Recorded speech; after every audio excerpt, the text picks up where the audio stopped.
Dan. And my name is also Dan. And welcome back to the Dan the Games Man podcast, your fortnightly gaming podcast. And I have been doing a lot of gaming this week, but I'll let you go first, Dan, and tell me what you've been playing this week. I have been really doubling down on ripping and tearing, and I have... It's always good to hear. I've been so pulled into Doom, the Dark Ages. It's very fun, and just when you think, oh yeah, I'm getting used to this, they throw something new at you. It's like, ooh. It does seem to be a really good kind of ADHD shooter, because every time you're like, I need something new. Here it is. You just delivered a new weapon or a new something or a new... Anytime I think, I could do with something fresh now, it goes, oh, okay, here you go. Like, Yeah, I'm only about 8 or 9 levels in, so I've done... There is some slight spoilers here, but if you've seen a single trailer or any gameplay of the game, you'll know. So I've done a bit where you first pilot the giant mech. Very fun. What did you think of Giant Mech? I enjoyed Giant Mech. It was very weighty. I think it was the perfect amount. I Yes. think any more. I did like just kind of big booting and like this is spartering things, like, especially when you throw that kind of big demon down the hole. That was very enjoyable. That's pretty metal. I also liked that there was absolutely no real benefit to destroying the little demon forces on the edge, but still. There was no real benefit to most of the bits of that section, but it was just... Yeah, there was not a single bridge I didn't walk through for the sake of walking through a bridge. Yeah, it's like, hey, some guys. No. Yeah, it's a real kind of power trip fantasy, that bit. 100%. Thoroughly enjoyed it. And then that was followed by the, again, perfectly normal dragon riding section. Which handled a lot better than I was expecting, to be honest. Real throwback to kind of Panzer Dragoon. Yeah. Very, very much so. Really enjoyed it. It's kind of constantly on that, is this too silly or is it good because it's silly? Yeah.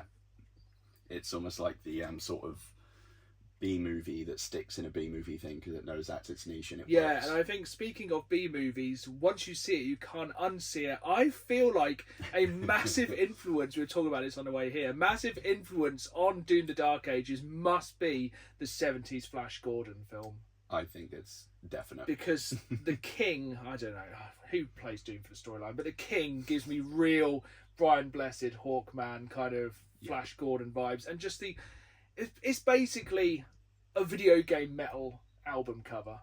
Oh, 100%. At all times, you could take a screenshot and it'd be like, yeah. You know, it's all skulls and metal and pentagrams and demons and flying dragons and general ridiculousness. I've just found a new fun game for myself, and it's taking any screenshot and just putting your band's logo over it. That's a fantastic thing to do with Doom, actually.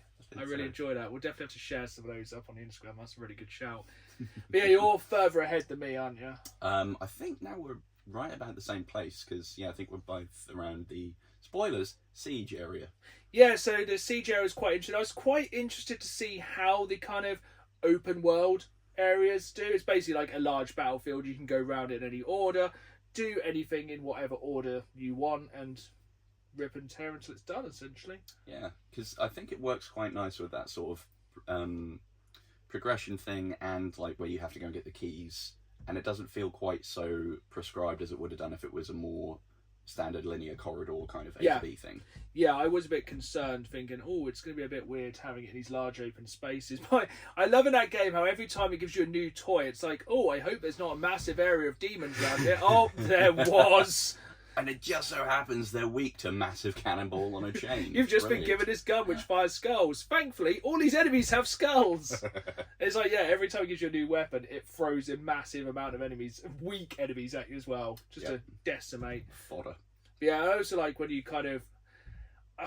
it feels like a fighting simulator. You just basically turn up anywhere, the music starts hitting, and then a big enemy will come in, you'll be like, can't I, mate? It's just like, you're starting. This massive scorpion robot death machine will be like, and you're like, whoa. It's just, it's basically, exactly. Anything turns up. A 70-foot demon, I don't care. Yeah. With a whip which is on fire and wings, which does exist in the game because metal. I also like that you go around this map and it's like, a big tank. Is that going to be a problem? You can literally just parry it, shot back, and blow it up. Like, Yeah, I feel like Doomslayer is incredibly OP in this, but that is half the fun. Yeah, literally, tank shell, no. Just Iron Man it back at him. And yeah, I'm thoroughly enjoying it. Oh yeah, it's wonderful. I have been playing catching up, as I believe you said you'd already played it, are Dan the Gamesman Game of the Fortnight. Yes, so I've had a manic fortnight. So I set Dan the homework of playing through what remains of Edith Finch, because he should have played it by now. Yeah, or what I like to think of as How I Lost Your Mother. So what did you think? I think it's an absolute masterpiece. I think it's one of those it's one of the few, actually I quite like walking simulators, but it's one of those few walking simulator games I would recommend everyone plays. What is really good about it, I found, is even some of the best walking simulators, it can just get a bit samey.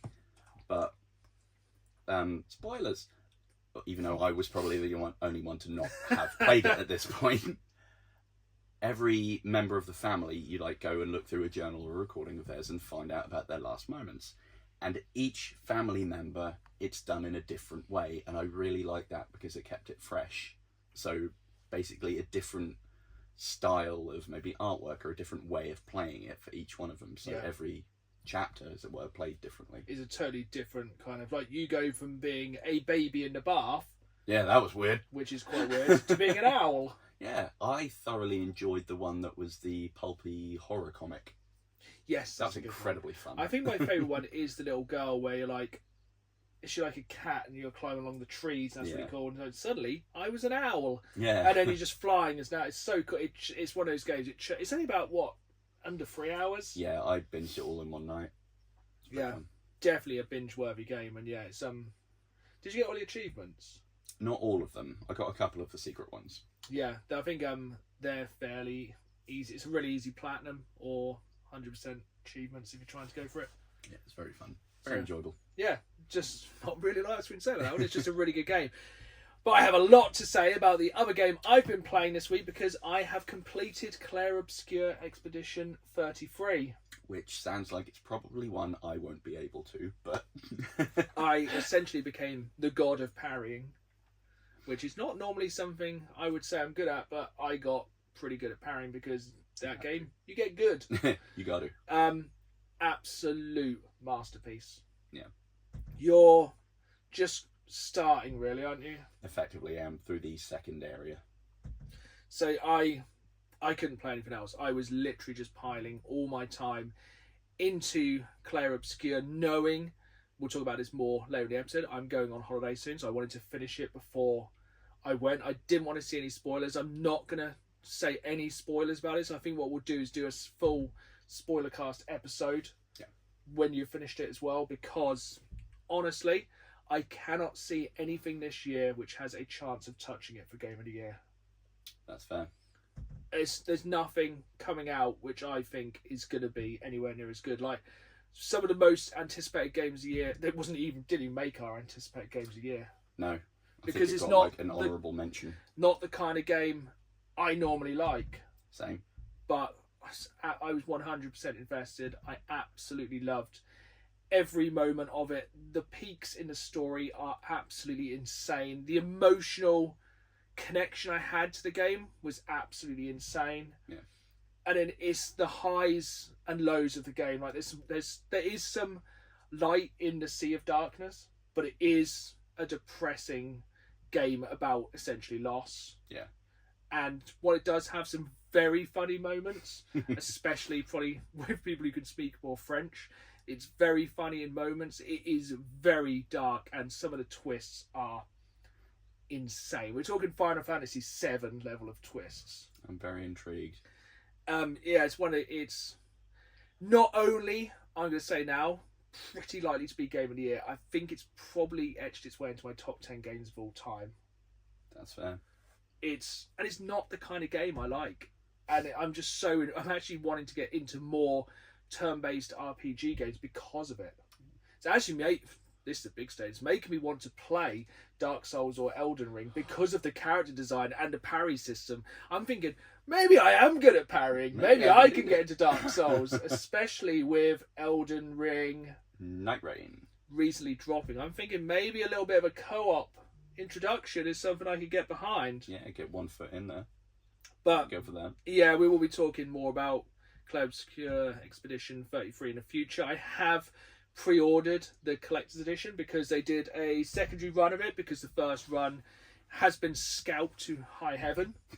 Naturally. Going for about £1,000, the collector's edition. They're about £150. No, less than that. I think it's shade over 100, about £110 delivered. Yeah, it was a surprisingly low price. I think pre-orders will close before this podcast drops. But if not, I will put a link in the description. But yeah, that is what I've been playing. Around 26, 27 hours. Solid. Till credits roll. There was more I could do. Yeah, and for what wasn't like a big AAA release, I know it was from like veterans from a big company, but it wasn't Ubisoft. Yeah, but it wasn't in itself like a big dev. No, I think they're more kind of a cooperative company where basically they own the company, work the company, cool. Do everything in house, basically do everything that Ubisoft probably don't. You know, they probably just treat their staff. Oh, that's just a bit. They sound like a very good company. And also, one of the craziest facts, there's many, but they actually found the person who did the music for the game just on SoundCloud. Which, with the music of the game, is absolutely insane. But we're going to move on to some gaming news. Oh, yes. A quiet fortnight, per se, but still managed to find some weird news nuggets. Yes. I've got a couple little interesting tidbits. First one I'm going to talk about is on the heels of not long ago the Captain America game being pushed back again to next year. Yeah, it's not happening, is it? No. Black Panther game cancelled. So are they working on a Captain America? Were they working on Black Panther, Captain America, and Wolverine? Mm-hmm. And now one remains. Well, well. Who knows if Wolverine will happen, even if Insomniac are doing well with all there were some leaks and it looked alright. Fair. I feel like everything's going to be a bit of a step back from Spider-Man. Yeah. As much as Wolverine will be fun, you're not going to be able to have the same level of traversal for obvious reasons, so it's going to be a and bit, also, they've got to improve upon Wolverine X-Men Origins Wolverine, the video game, not the movie. The movie can eat a bag of poo. Yeah. I hate that movie. It nearly buried Deadpool indefinitely. Yeah. But the game, oof. Just the damage modelling. Oof, an 18 rated Wolverine game. It was solid. Back when Marvel games had some nuts on them. That definitely had some nuts. Had some nut shots. That's true. I think you could literally rip someone's nuts off. But enough about nuts. Yeah, but as far as I remember, I couldn't find the same article I saw first time around, but not only is that game cancelled, but it's another studio that's either been closed or downsized. Yeah. In the recurring theme of the podcast, it seems. Yeah, I feel like we have this story every fortnight now, and it does suck. Yeah. I feel like the kind of archetype of humongous video games with humongous budgets isn't sustainable at the moment. You've got your Grand Theft Auto 6s, which have more of a budget than a small country. But then I feel like we're seeing more of the AA games. Your Helldivers, get it in early. Your Clair Obscurs, the kind of games that don't cost quite as much to make and then sell for slightly less, but sell more units. Exactly. I know they have to recoup losses, and I'm not a financial expert, but it really seems like it's common sense a lot of the time to just be like, let's not put a huge markup on, then we'll sell more. Like 4 sales at 40 quid versus 1 sale at 80. But I expect a massive problem with doing anything X-Men, Marvel, is Disney wants their cut. Yes. And I expect their cut is fat. It's probably I don't expect they're doing it out of the kindness of their hearts. No, out of Walt Disney's frozen anti-Semitic heart. Where were we? I don't know anymore. I probably shouldn't say that. I'm going to Disney. They'll have me on a watch list. News, yes. More slightly lighter news. The Switch 2 will be out by the time this podcast drops. It drops on Thursday. We drop on Friday. So the Switch 2 comes before us. And yeah, I haven't pre-ordered one. I have not either. I know a few people who have pre-ordered them. I will probably get one down the line because I'd like to play Forza Horizon Mario. That's fair. And I'd like to see what they can do. But I do think they're starting to back themselves into a corner. Because like a lot of their games, I can't see where they go from here. Like Smash Bros. Ultimate Plus. They basically, and like the new Pokemon game looks like the same it's been for the past 20 years, which isn't a bad thing because if it ain't broke. Yeah. But I think the most interesting bit of news about the Switch 2, and this is a PSA if you're just opening it up while listening to the podcast, Switch 2 users are warned not to remove the protective film from the device's screen. This material is to prevent display fragments from scattering in case of a screen break. It is not a screen protector. It is connected to the screen, so do not pull it off. You may damage your Switch 2. If you are hearing this too late, I can only apologise on behalf of Nintendo. I have a very important question. Why is it on there in a way that can be removed if it's integral to the safety of the unit? Because Nintendo. They're like, well, it hasn't got motion controls or a weird controller, or it doesn't use strange discs or something else Nintendo weird. We'll just put a weird screen protector on it. It isn't a screen protector. It's integral to the design. But yeah. Yeah, there is somehow a reason and option to take it off. But yeah, Nintendo are going to Nintendo. This is very true. Back to you before I go on to my big news. So, I don't know whether anything will ever actually come of this because of... The podcast or? Oh, we're on episode 10, so hopefully so. Woo, us! Well, go us. Double digits, baby! So, the original source code for Fallout 1 and 2 have been discovered. Ooh. So, it had been apparently an in-house thing of like, yeah, we're not going to bother saving this. Don't worry about it, we don't care. And maybe, depending on what I've read, encouraged it was lost. But Rebecca Heinemann, who worked at Interplay and was integral in the creation of Fallout 1 and 2, was like, no, and kept copies of the original source code. Nice, so we could one day see a Fallout 1 and 2 remaster. Exactly, rather than a complete rebuild that'll be maybe a bit mishmash. We've got the OG source code, so it could live again. It really should, because even though it's a totally different game, storyline based, steep lore. Mm-hmm.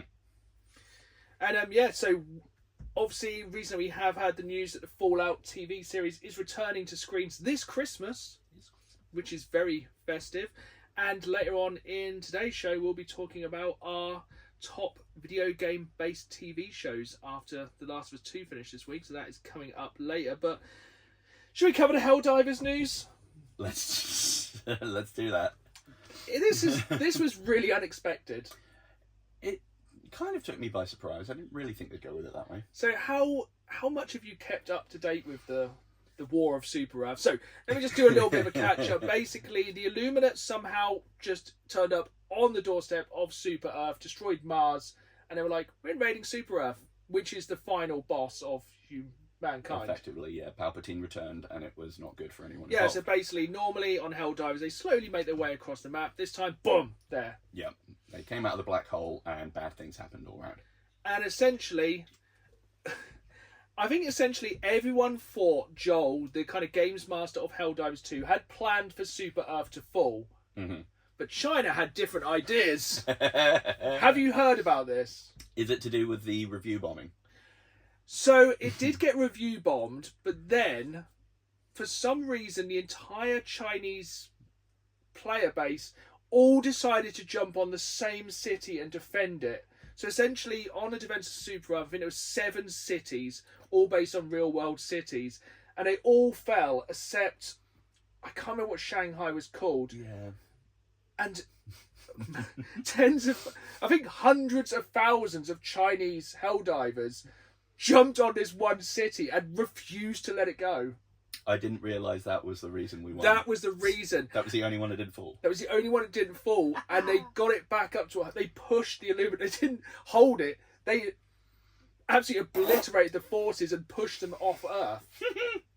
Because there was so many people messing with the narrative. I love that.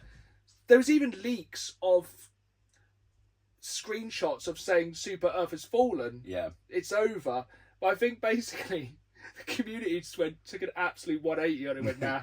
No. And that's why I love Helldivers, because we don't care about the story. Oh no. We're there for the dive and the liberty. And also the new troops. Yes. And the new president. New president, because the president died. Yeah, we now have a new president of Super Earth. Yeah. I didn't vote. Long may he reign. But that's a slightly more real world. Going off the back of talking about video game based TV shows, which we talk about later in the episode. Like I said, Netflix is in talks over a live action Baldur's Gate show. Yes. Yes, please. And I made this point to you before. If they don't have Neil Newborn as Astarion, why would they? They need to have the first things first. If they do not have the voice actors as the actors for the cast, don't bother. yeah, I mean they did the facial stuff and the mocap. Just get them in there. They basically all look the same. We've all watched them. Well, the nerdiest among us have all watched them play D&D as their characters. Yep. Like, yes, you may have to put a wig on Astarion, but His face looks the same. His voice when he's talking normally is only his mannerisms. yeah. He's just the time. He basically just amplifies it by like 0.2%, Yeah, and then it's Astarion. absolutely fantastic actor. Wonderful. But yeah, that's if they mess that up.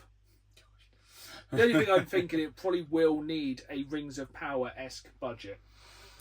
This is true.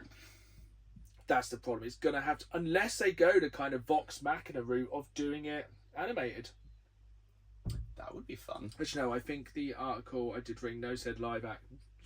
It said live action, so yeah, it's going to be live action. So yeah, it's probably going to cost money, but Netflix does have the monies. They have all of it, and if they run out, I guess they just print some more.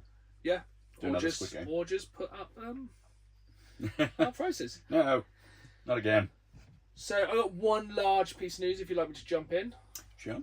So, big Warhammer gaming news, and I do mean gaming rather than tabletop. I'm sure there's a lot of tabletop news as well, but we have only got about 65 minutes to this podcast. So, Skulls 25, the Warhammer Games Festival, was over the past 2 weeks, and oh my, we got some good announcements. So, first of all, this is something we have wanted for a very long while, and we have got it. We have not got long to wait. On the 10th of June, a couple of days after this, Space Marine Master Crafted Edition drops on Games Pass. But yeah. They are re-releasing the first Space Marine game with increased graphics, hopefully enemy... Oh, it's just... I'm so excited. I just cannot hide it. 14 years later? It's... And also, coincidentally, it's a game I never finished because I could not beat the final boss. Oh, fair. I love that game. It was actually the thing that got me interested in 40K Universe. I'm sure it was for so many people. It is slightly weird timing. A little bit. Between Space Marine 2 coming out and Space Marine 3 being announced. We've now got the remake of the first one, but it makes sense. I cannot wait to kill me some orcs. Yep. Blow up them little bomb squigs. They're very fun. But yeah, they announced lots. So also Dawn of War Definitive Edition for Steam. Amazing. Which is one of the greatest RTS games of all time that you haven't played. So you definitely need to play it. Also, I don't know if you saw this, they announced Bolt Gun 2. Ooh, cool. Which is, if you haven't played it, is a heavily retro Doom-inspired 40k first-person shooter, boomer shooter. Full-on boomer. Really, really good game. And it has a specific button for shouting Emperor-based phrases for. I enjoyed that thoroughly. Insert one here. There we go. Also, the game that no one knew they wanted, Warhammer 40,000 Bolt Gun, Words of Vengeance. What do you think it is? Is this going to be like Typing of the Dead? Yes, it is. It's a free typing action game which is available right now on Steam. Come on, Warhammer 40,000 Bolt Gun, Words of Vengeance. And yes, they are the exact word you'd expect. It's for the Emperor, Purge the Xenos, stuff like that. It looks absolutely incredible. That's wonderful. I love it. And then the other thing we have been waiting for so long, which I know we are both going to be jumping back into, Space Marine 2 Siege Mode. Siege, give me the siege. Essentially, Horde mode, as many Tyranids as physically possible. Just chuck enemies at us until we die. My bolter will glow. It's going to be a great way to actually upgrade the level up as well. You're going to be able to get a lot of just points and XP grinding. I'm going to put that on some mad difficulties. Just stand over my heavy bolter and just turn things to mist. Yeah, no heresy here. It's going to be really good. That's really exciting. And this is exciting for future Dan, because the next game I'm going to be jumping into after my holiday, after doing the Dark Age of Decide, is going to be Warhammer 40k Rogue Trader.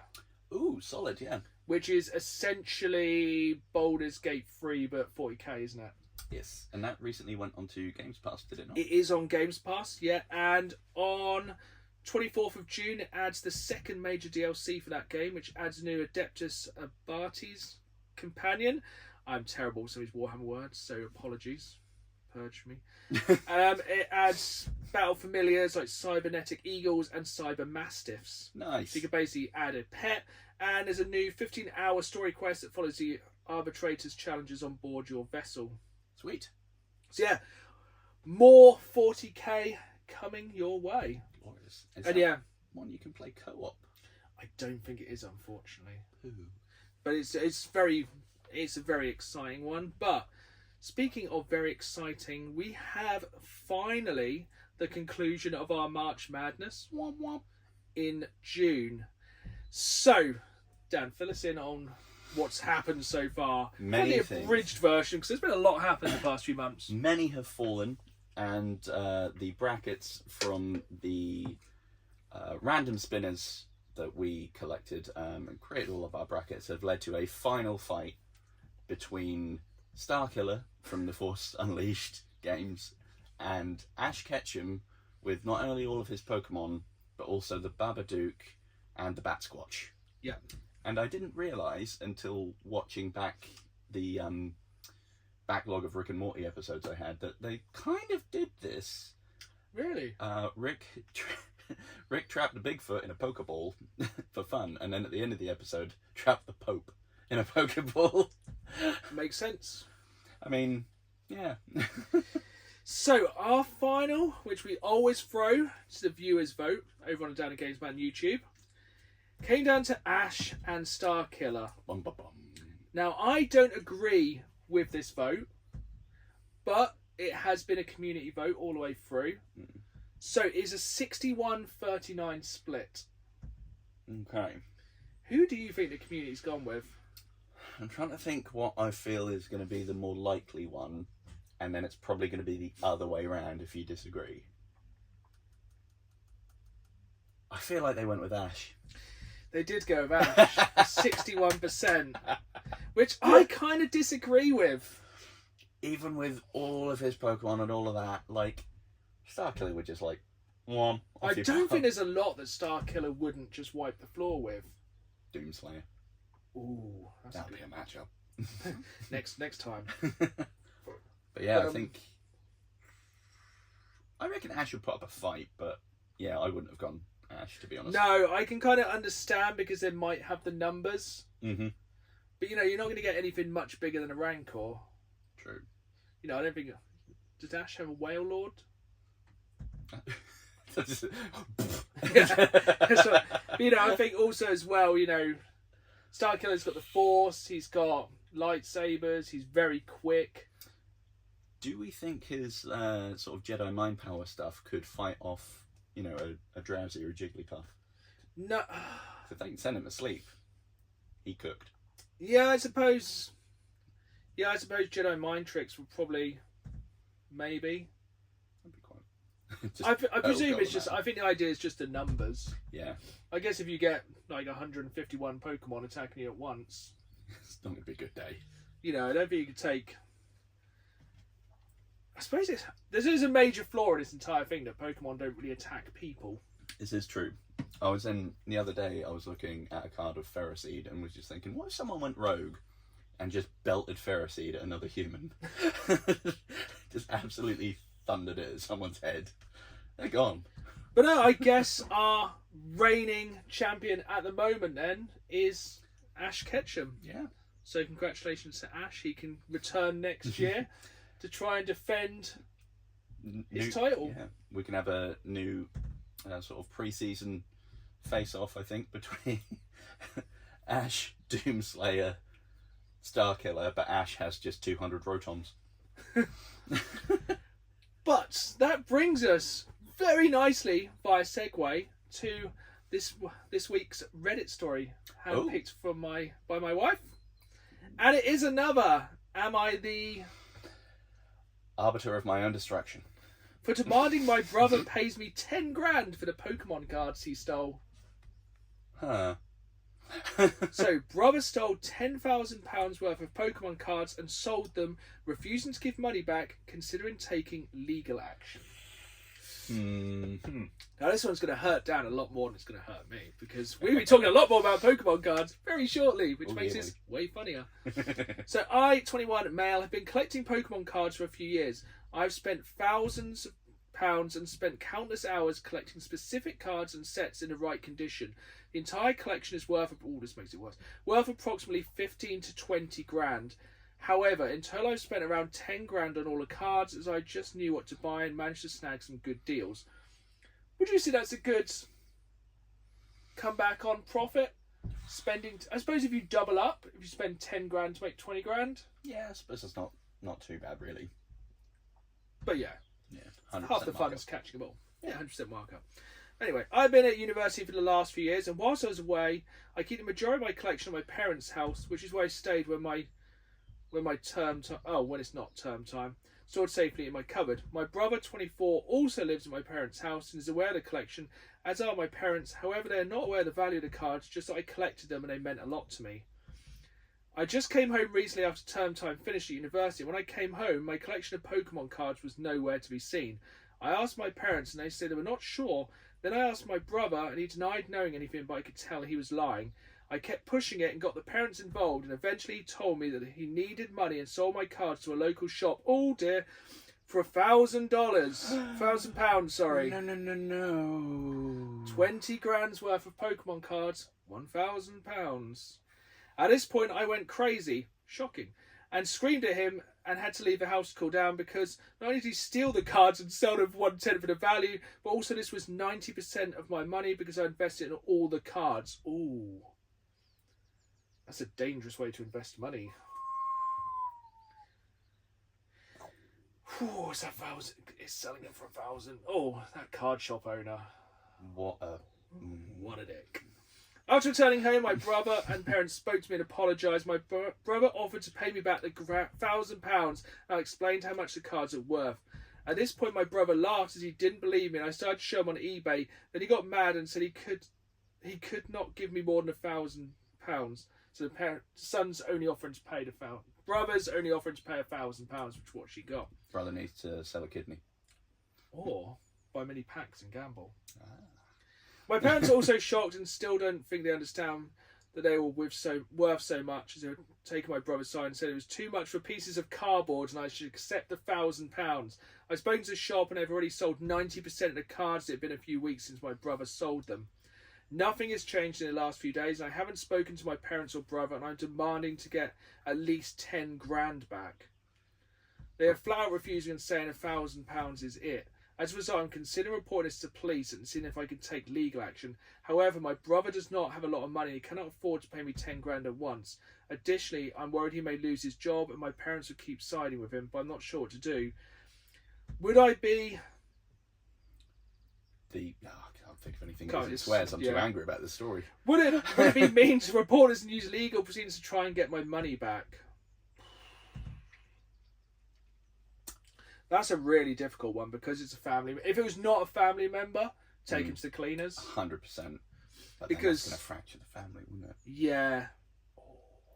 I feel like you'd have to kind of set up some kind of payment over time. Yeah.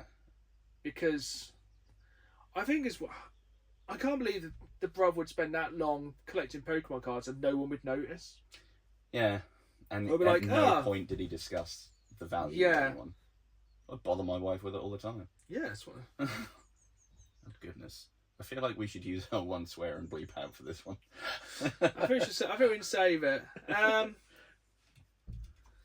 Yeah, the comments aren't really. Oh man. Yeah, a lot of people are saying that he should sell stuff to cover it.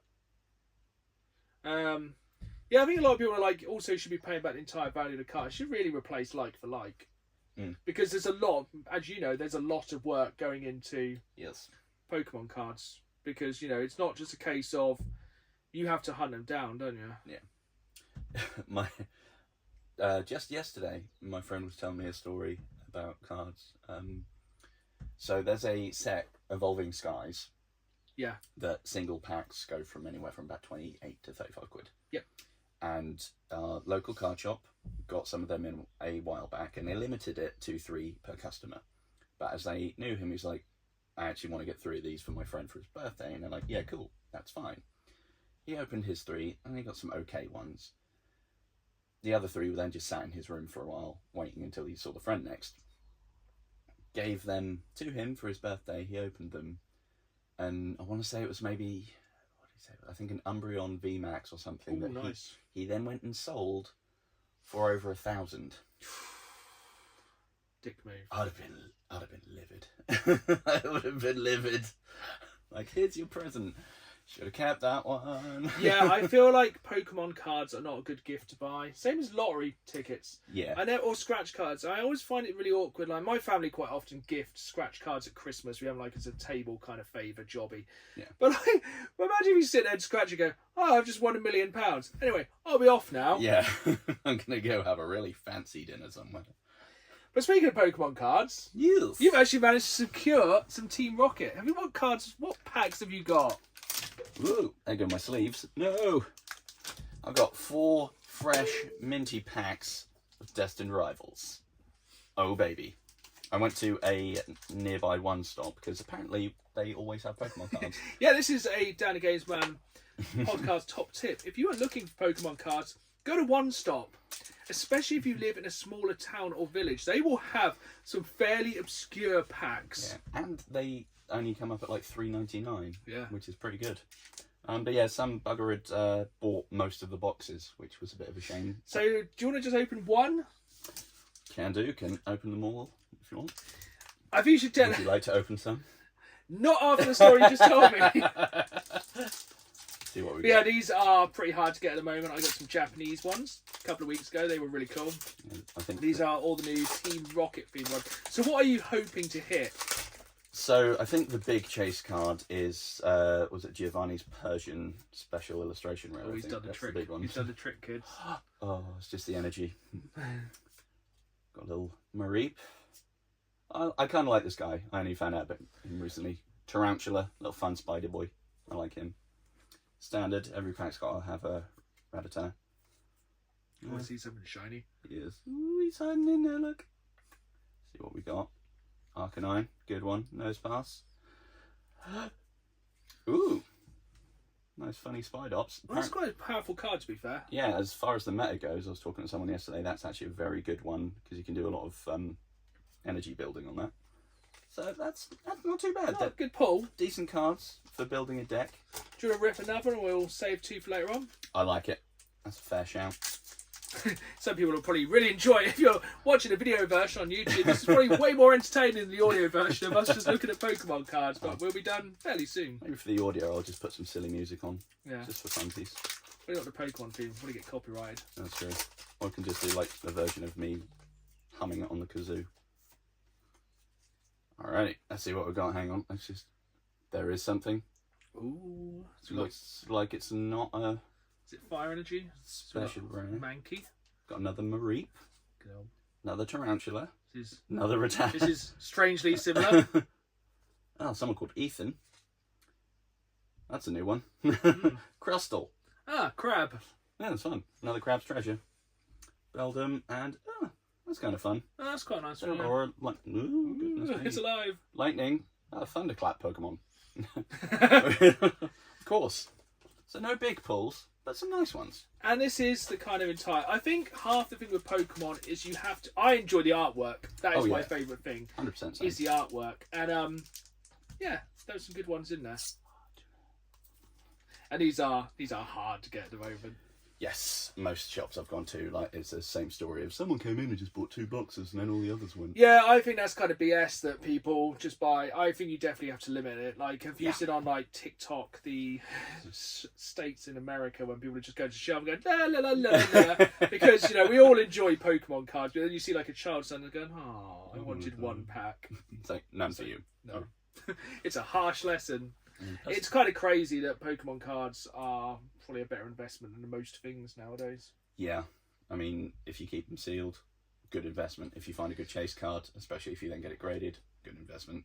Yeah, it's the Schrodinger's Pokemon cards. Like, behind us here, we have many sealed Pokemon chests, which is my wife's retirement fund. There could be a ridiculously rare card in any of these, but that is the thing of keeping them sealed. They have a specific value when they are sealed, but when they're opened, that value drops exponentially. I got a box of Paldean Fates that weighed a little bit more, so they were like, this might potentially have some good pulls. It didn't. They were okay. But how much was the box? I think it worked out about 60 or something. How many packs is that? 10. 6. Pokemon cards. Pokemon cards. It crack. Right, we're going to move swiftly on before Dan's wife hears.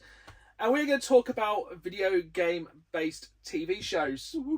That's because this past week or so, The Last of Us Part 2 finished. It did. As such, for now. Yes. In a very cliffhangery way. Yeah, it's more like, Season 2, Part 1. I think it's Season 2, Part 1 of 3. I think they're going to take it over 3 seasons. Very possibly. What was your... I would say it's a good show. Yes. I think I preferred the first series overall, but that's mainly because the pace of the first game sets itself better to a series. This is true, yeah. It can be a lot more of a self-contained thing over one arc, really, can't it? I do feel like this series, they slightly rushed certain parts, especially in the last episode. Yeah, I think so. And I know bits of it will get explained more in the next part, as it will sort of... Full spoilers. If you haven't seen it, pause, off your pop, go do something else. So yeah, while watching it, I was feeling like I'd maybe lost something somewhere, or feels like you missed an episode. Yeah. But then right at the end, it cuts to sort of 3 days ago from the perspective of Abby. Yeah. So it'll be like, oh, that's why I don't understand. They're going to give us that later. Yeah, like basically Ellie just goes to the island where the Seraphites live, and he goes, anyway, I'm off now. That was like less than 5 minutes of the show, which is quite an integral part of the game, and then just disappears from there. And a lot of that middle section of the game goes very quick, but I reckon it'd be a lot more in depth with seeing Abby's point of view in Season 2, Part 2. Yes. Especially seeing like the inside of... I'm just going to call it Diamond City. Yeah. Yeah, why not? Because there's obviously a lot more going on there, and the way that Angry Wolf leader bloke was like, it's very convenient they've gone missing today. I'm like, yeah, I just quite liked him as a kind of added character. Yeah, he was pretty cool. And I think I quite liked a lot of the little bits they added. I didn't think they added as much. I was a little bit disappointed that we didn't get like a kind of side story episode like in the first one with the two... Yeah, that was a good episode. The two guys, the saddest episode of anything ever. Very much so. Yeah, the Turing test, as we put it last. I think we said last time. Yeah, that was it was really good. Yeah, it's not really a lot else we can say about it. Basically, we played the game, we knew how it was roughly going to go. It pretty much translated as a good 8-9 out of 10 for myself. Yeah, I'd put it up there. I think one of the reasons why I rate it so highly as well is, I know this might get me some hate, as a general rule, Naughty Dog games I don't vibe with. The controls I don't like. It always feels a bit like I'm trying to pilot an office chair around a hallway. I can kind of get what you mean. It does have that kind of slightly stiffness to it. Yeah, it's like, I want to turn over there, and they just do a big freaking wheel, and it's like, now I'm facing exactly where I was, and this was no help. I think I just have like small gripes with the game. The main thing is, Abby should have got hench. Mm-hmm. I feel like that is quite integral to the story, that she basically went revenge and got big and just did bicep curls for 3 years. Yeah. I'm not going to not watch the show because she ain't hench. Yeah. But and yeah, so the people don't have the greatest look-alike, but I feel like the mannerisms were really there. Mm-hmm. And Pedro Pascal could probably play anyone. I'd probably play Master Chief, and I'd still enjoy it. That'd be pretty good. Yeah. I mean, to be fair, pop him in a big helmet where it just muffles his voice. You don't see him. It'd be better than the actual Halo series if he kept his helmet on. Also, I didn't realise that the original voice actor for Ellie kind of looks a lot like Bella Ramsey, or vice versa. So there's a lot of facial things in similar. Yeah, it's not... I don't know. People are really butthurt about how she looks in the show. I think she acted pretty well. Mm-hmm. I think some of the script was a little cringe. A touch. And I think some of the acting was ever so slightly wooden. Yeah. But I feel like it got, I don't know, it was peaks and troughs, but overall I'd say it was good. There's some fun deaths in the last episode. That was quite fun. Like supporting characters. Yeah. I think if you hadn't played the game, it has way more impact. It's like, oh, they died. It's like, well, yeah. Duh. Just get absolutely clapped running through those doors. Yeah, and I think like some of the little subtle changes were quite good. Yeah. Like, I don't think Joel's death was as grim. Yeah. Because She's saying a lot. yeah, well, it definitely says a lot. It just wasn't as grim as it was in the show. Yeah. And yeah, but overall I enjoyed it. I'm looking forward to the next series. But we are going to talk about our roughly 5 favourite video game based TV shows. And these are ones that I recommend you watch. I mean, these ones are good. Yes. Did you say you had a slight issue working out 5? I did, yeah. Because there were a lot of the ones I was thinking of were maybe okay-ish, but then I realised we'd spoken about them on the meh tier. See, I have got 5, but I think one of the problem with a lot of these TV shows is the problem with a lot of TV shows these days that you have to have. I think with the shows I have here, they're on, of the 5 shows, I think they're on 4 different streaming services. Good heavens. So I have one from Netflix, Amazon, Paramount, and Sky. Hmm.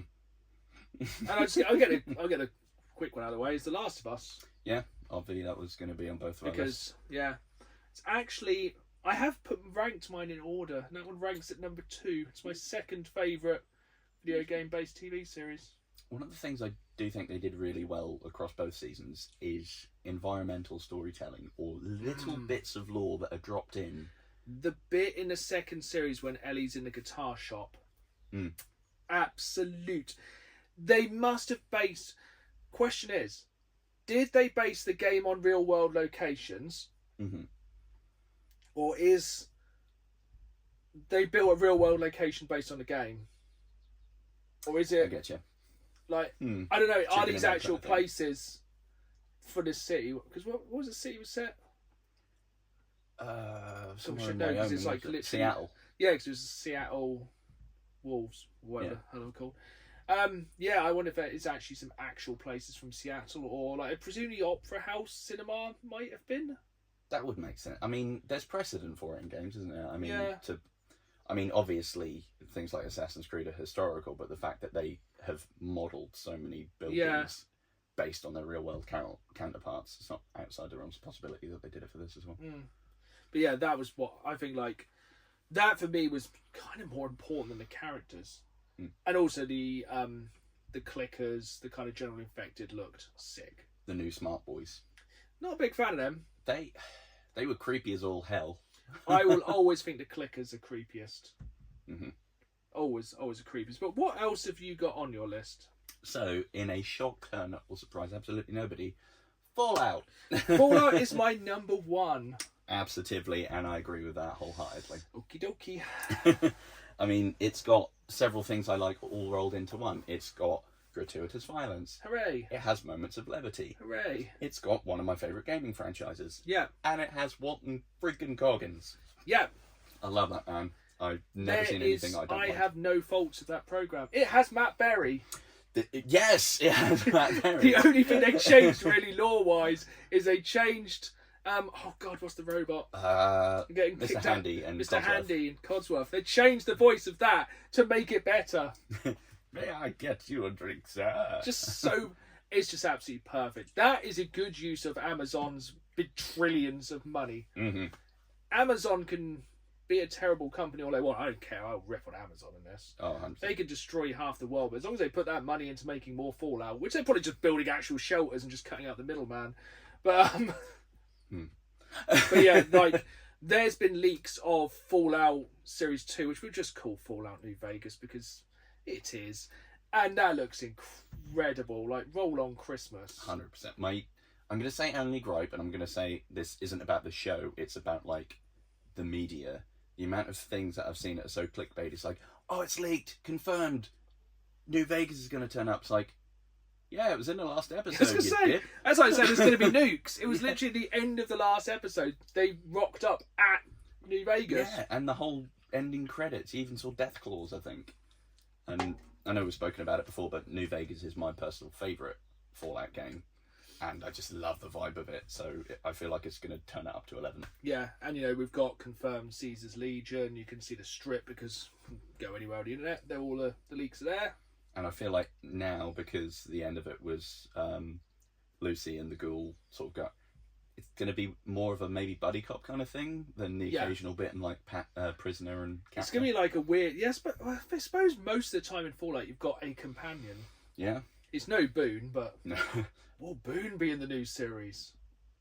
Oh, I hope so. Because I have seen they have got a shot, there is a leaked shot of the dinosaur. Yes. So yeah, I'm really hoping that one comes out. But yeah, I'm going to go with, we'll move on because we'll definitely come back to that Christmas. Oh, 100%. Probably the Christmas special, just bang on about Fallout for 90 minutes.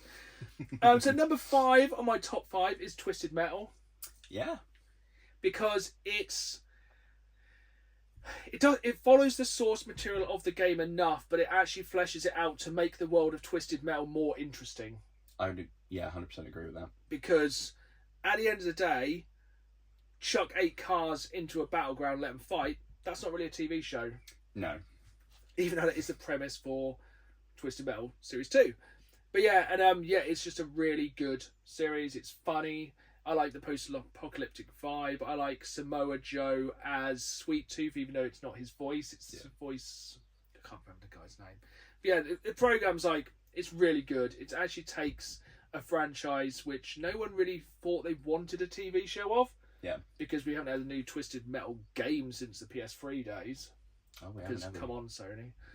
And it's just a really fun. It's a funny show. Again, has gratuitous violence.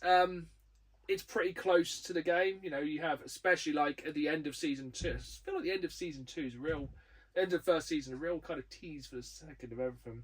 Like really teases like way more characters from the kind of world of Twisted Metal for series 2. And yeah, it's overall very, very good. I think it's only streaming on Paramount Plus though, strangely.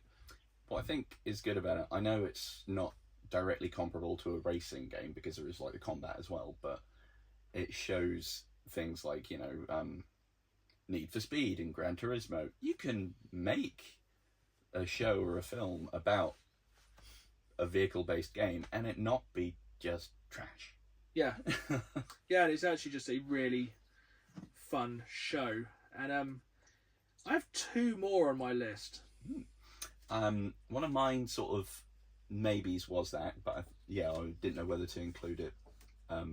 I think it was on our Meh ones originally, but then I think we talked it up, didn't we, in the end? Maybe.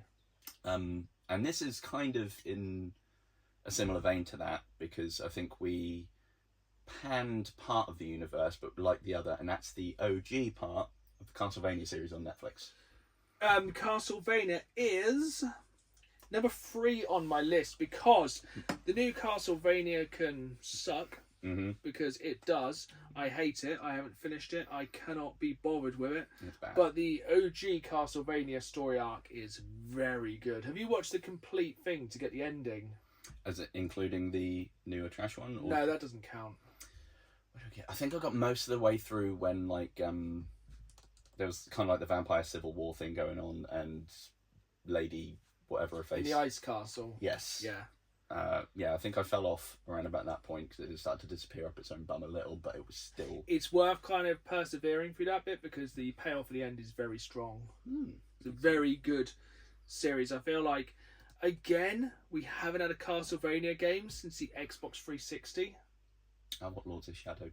Yeah, Lords of Shadow 2 was the... Obviously, we've had many re-releases of them because Konami going to re-release. Yeah. And yeah, I just think it's a really solid show. It does have some slight filler episodes, and it does have that kind of midway lull, but I think it's worth sticking with because I think it captures, again, something which isn't got... It has a lot of lore. Oh, yeah. But essentially, it's like, can you climb this castle? And that's not really a TV show that anyone wants to watch. No.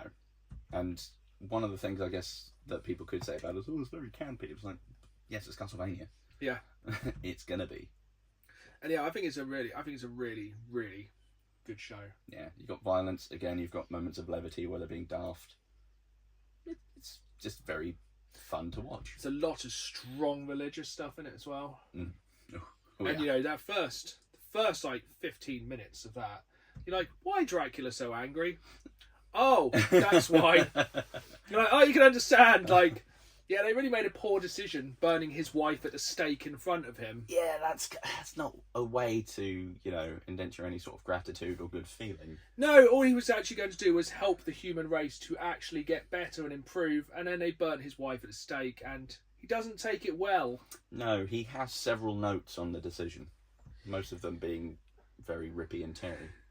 Which brings us to number 4 on my list. So my top 5 were number 5, Twisted Metal, number 3, Castlevania, number 2, The Last of Us, and my favourite being Fallout. But number 4 was Cyberpunk Edge Runners. Solid. Which is on Netflix. Have you watched it? That is on my list to watch, but I haven't yet. I think it's very, very good. It basically expands upon the Cyberpunk universe, has minimal ties to the game, but it's more tied to the city. Mm-hmm. And yes, it's a really good condensed 10-episode story. Nice. I love the animation style. The theme tune at the start, which is Franz Ferdinand's This Fire. Excellent. Which I did not think would work, but by the end you're like, yeah, this song slaps. You're like, how is this? How have you managed to bring back like an early 2000s indie song to be like the song of Cyberpunk? Because obviously in Cyberpunk they have oh god, what's the name of the band? Oh, what, Johnny Silverhand's group? Yeah. Oh, I can't remember for the life. But yeah, in the real world, the band Refused, who are playing the band in that. But yeah, so having Franz Ferdinand's quite weird. But yeah, that's a really solid show. Really, really good. Definitely check it out. And a timely mention as well, as there is now going to be the complete edition of Cyberpunk also coming to Switch 2. Yes. And they have said that they now have fully kicked into gear on Cyberpunk 2, and it's going to be set in Chicago. Yes, I'm very excited for that one. Which I imagine will be a different kind of hell, but in a fun Yeah, I think way. it's good. I'm really, really excited for it because like the last one was so good. It was one of those ones, it took a while to get itself going, but then when it got itself going, like, it was such a good game.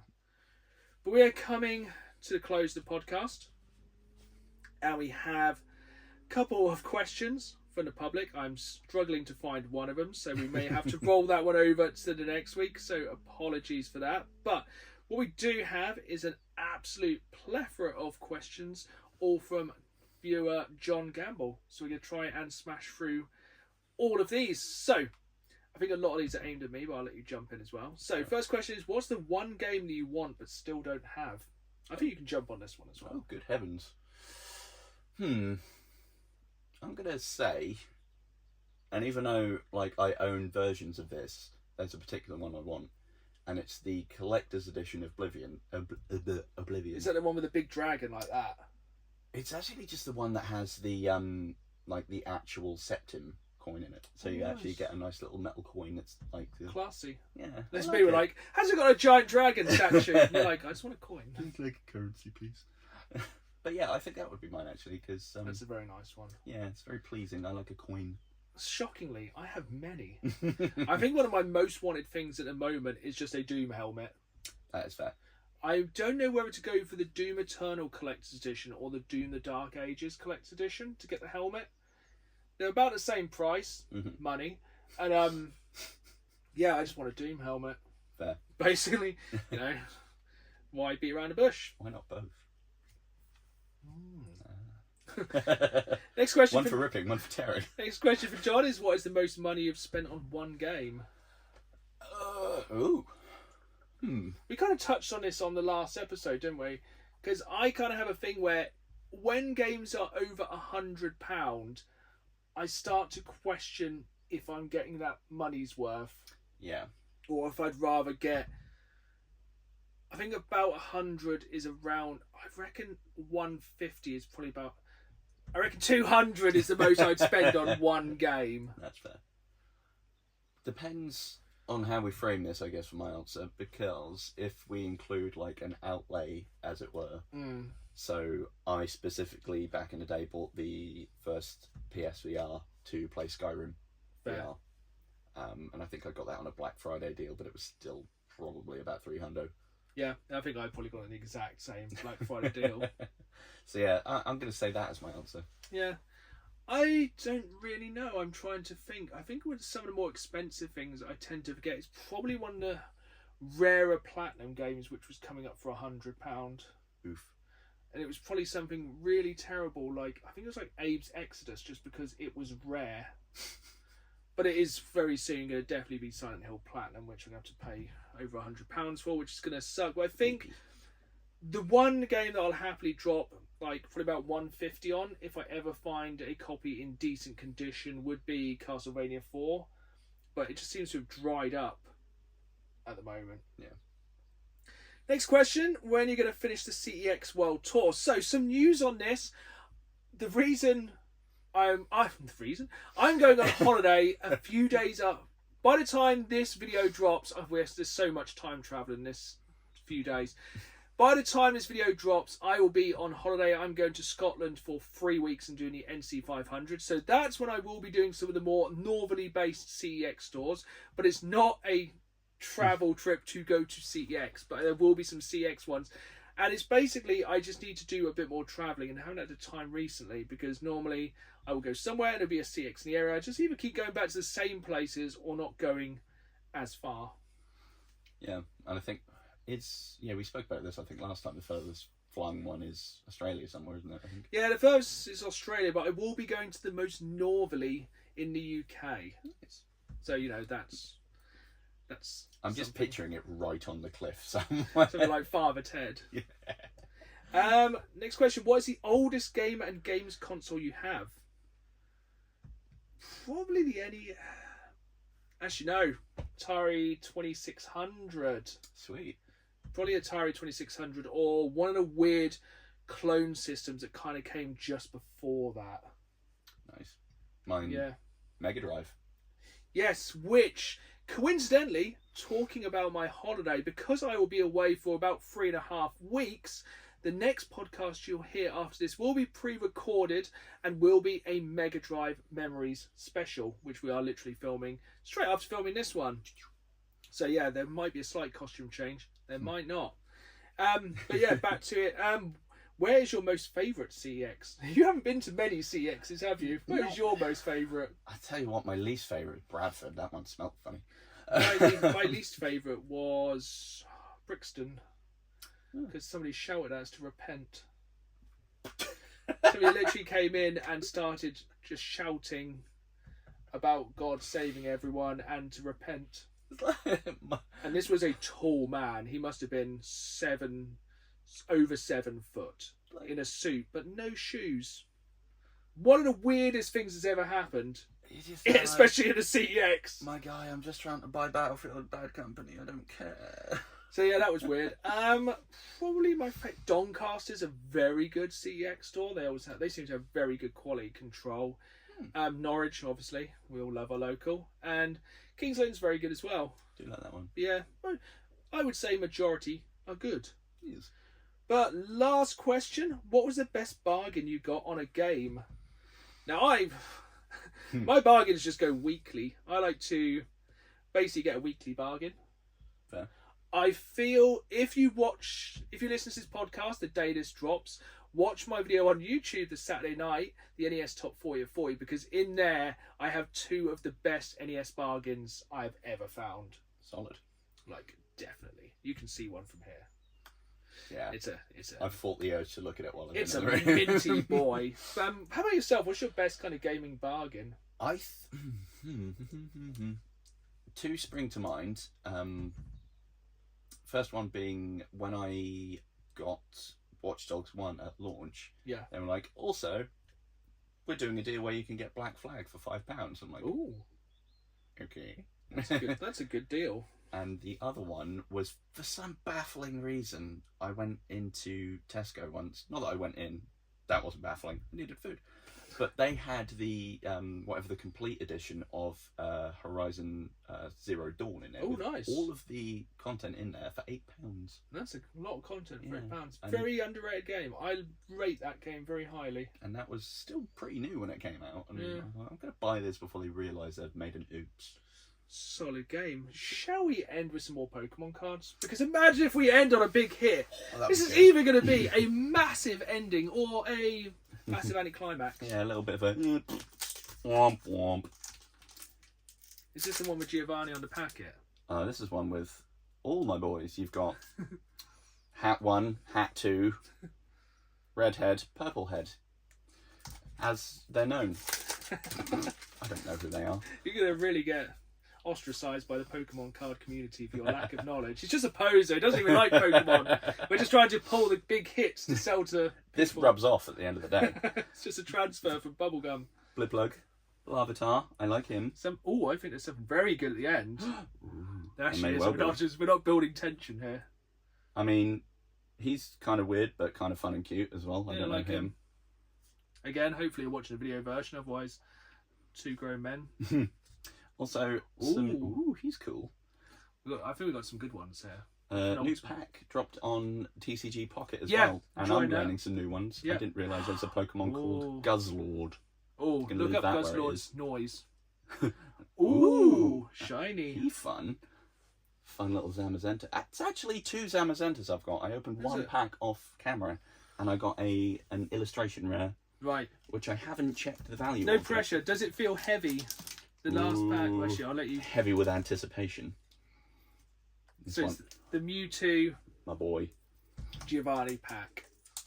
Hopefully, it's good news because the boys are all there. Boys are pack in town. Name of the podcast, right there. Let's have a little. I miss the shiny energies. Could be interesting. Could just be regular shiny. Could we? Come on.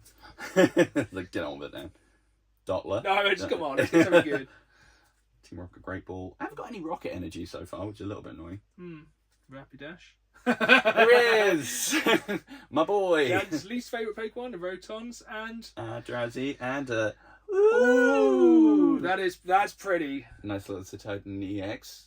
That's a nice little... I don't know the value him. of it, but yeah, that's a really nice card, actually. Yeah, enjoy that. He's quite fun. Yeah, that's a...